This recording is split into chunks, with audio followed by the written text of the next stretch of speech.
Welcome back. We have so much news to discuss and cover today, so let's get straight to this morning's panel. Joining me in studio is Peter Boockvar, Chief Investment Officer at One Point BFG Wealth Partners and a CNBC contributor. Also with us, Tony Zhang, Chief Strategist at Options Play. He's also a CNBC contributor and a CNBC Pro contributor. And Jason Ware, Chief Investment Officer and Head of Research at Albion Financial Group. Welcome to all of you. So much to get to. Peter, I'm going to kick this one off with you, and specifically something we've touched on the show, but I think there's a lot more room to run here, and that is the metals trade, as silver pops 13% this morning, and gold is on pace for its best day since 2008.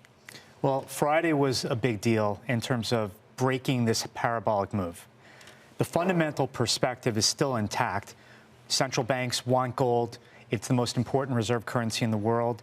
Silver, there's still supply-demand imbalances. So it was a well-needed correction Friday. We're seeing a little bit of bounce. I still think maybe we got a month or two of consolidation and digestion of that rally. But I do think that the bull market in industrial metals, precious metals are still intact. And I actually think it's going to spread to oil and ag. Oh, interesting. OK. Tony, want to get your thoughts on this, especially as SLV has been just so heavily traded among retail investors, too. Yeah, so I agree with Peter in terms of, we definitely saw some weak hands got shaken out here on Friday. But I think that there could still be further shaking out of some of the weaker hands, especially since, if you look at spot gold and silver, there's a lot of leverage positions in those particular commodities. And I think there's potential some further downside in gold. My downside target for gold is around 4,200. I'd like to be a buyer around those levels because I do agree with Peter long term in terms of the fundamentals here. Silver, our downside target was 72, which we did get to that on Friday's intraday. So I do think silver, we're likely to see a little bit more of a consolidation. Gold, I think there's a little bit more downside. I'd be a seller of GLD puts maybe around that 410 level. Tony, what about crypto and what we're seeing there? It seems like it's stabilizing.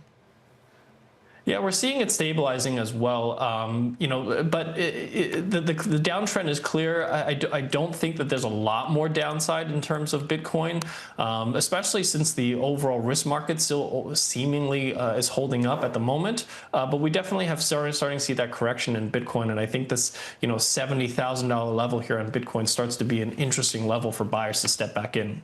Yeah, and of course, when we talk about momentum trades overall, Jason, I mean, tech's the point of the spear here. So this reversal we saw in the markets yesterday around the AI trade and the tech narrative and how that's carrying over today tells us what? I think it tells you that the market is still trying to broaden out. It's been a theme that people have talked about on and off for well over a year. And beyond that, this idea of it's been tech's market and everyone else is just living in it. And they've been clear leaders. And we've had these points along the way where it looks like tech is losing leadership and maybe things have gotten a little bit frothy, and we've had pullbacks, and this is just another episode in our view of a consolidation and pullback period. The question is, are they going to reassert their leadership for 2026? Our view is that they likely will, and we're seeing some pretty good earnings coming through. We got Google, of course, on Thursday. We'll see what they have to say. Yeah. Peter, what do you think? I think this group is sort of breaking up. You really have to look at each individual big cap tech stock on its own. And I think the market has reached a point where it's now differentiating between the winners and losers with the AI tech trade. But I think Jason makes also a good point, is that the market has broadened out, particularly in international stocks and small mid-cap that we saw last year, that I do think continues. But I do think the dominance of the AI tech trade as one group is actually beginning to wane. Tony, we got a big deal. Oh, who's jumping in? I was just saying, and I think within that tech group, the group that's winning is actually looking at valuations. You look at Meta, you look at Alphabet, you look at NVIDIA. These are the ones that are trading at very reasonable valuations. Even Oracle, trading at 20 times forward earnings. Those are the names that I like, and staying away from the ones that are trading 30, 40, 50 times forward earnings. Sounds like you might be a little cautious on Palantir then. Jason, want to get your thoughts? Yeah, I was just going to jump in and agree with Peter, but also say that's been the case for a while. I mean, we talk about like tech Mag 7, before that was FANG, and this monolithic trade. But the reality is, for many years now, if you look at that group, there have always been points where some of them are cheap and some of them are expensive. Some have always been expensive, like Tesla. But just a year ago, Google was really cheap, right? Because the whole 10 blue links thing was going to be supposedly eaten up by AI. And then here we are 70% later with Google higher. So, there's always been these moments where you can pick your spots within the Mag 7, and I think that's still true today. Yeah, not just Mag 7, Jason, but now you got a private company, newly combined, XAI, SpaceX, $1.25 trillion valuation in the private markets, expected to come to market potentially as soon as this summer, even a higher valuation. I mean, maybe we need to rename the Mag 7, but also I think just as pressingly, you look out a couple of years based on what Elon Musk is saying, could we see space-based disruption of AI infrastructure on Earth and all the spend? I wish I were smart enough to answer that. Honestly, I don't know. I mean, I certainly can see the promise of moving some of the infrastructure, into outer space. We'll see what happens. I mean, we have to remember Elon makes big promises, and usually his timeline is he's a little optimistic on the timeline. So 2 to 3 years, I don't think so. Based on what I've read from people who know a lot more about this than I do, I don't think so. But ultimately, maybe the valuation for SpaceX, I think we're talking about 1.2, 1.3 trillion. Last time I looked it up, this is a company that's doing 15 billion. So we're talking about Palantir type multiples on revenue. So it's gonna go off expensive for sure. It's gonna be way up there in orbit. Yeah. Tony, want to get your thoughts on this, especially as we have a pipeline that is chock full of mega, highly valued private companies on tap potentially this year. And oh, by the way, just this week, we've got 8 IPOs on tap here in the U.S., which is the most we've seen in a week since 2021. Yeah, certainly exciting times in terms of IPOs coming up this year with SpaceX, with OpenAI.